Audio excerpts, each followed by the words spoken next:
இன்னைக்கு நம்ம பச்சானா அப்படிங்கிற ஒரு ஹிந்தி வார்த்தையை மைம், தும், ஆப், ஹம், யஹ், வஹ், ஏ, வே போன்ற வார்த்தைகளோடு சேர்த்து வாக்கியத்தில் எப்படி அமைக்கலான்னு ஆங்கிலத்திலும் தமிழிலும் பார்க்கலாம். பச்சானா, தட் மீன்ஸ் சேவ், காப்பாற்று.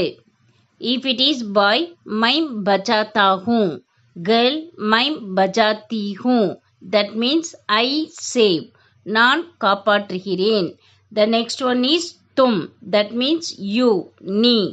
If it is boy, tum bajate ho.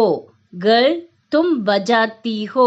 That means you save, நீ காப்பாற்றுகிறாய். The next word is aap. Aap, that means you. We will use this while giving respect. நீங்கள். If it is boy, aap bajate hain. Girl, aap bajati hain.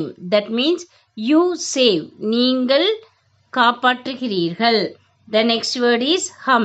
That means we, நாம். If it is boys, hum bajate hain. Girls, hum bajati hain.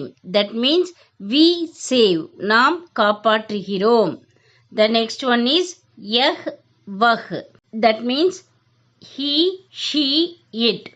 இவன், அவன், இவள், அவள், இது, அது. We will see the sentence.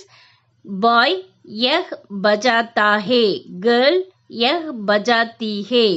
Boy, vah bajata hai. Girl, vah bajati hai.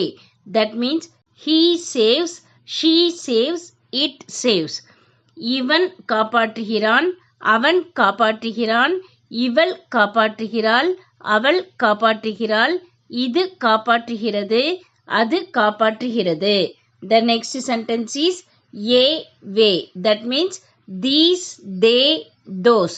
இவர்கள், அவர்கள், இவைகள், அவைகள். We will see the sentence. Boys ye bajate hain. Girls ye bajati hain. Boys ve bajate hain. Girls ve bajati hain. That means these save, they save, those save. இவர்கள் காப்பாற்றுகிறார்கள், அவர்கள் காப்பாற்றுகிறார்கள், இவைகள் காப்பாற்றுகின்றன, அவைகள் காப்பாற்றுகின்றன.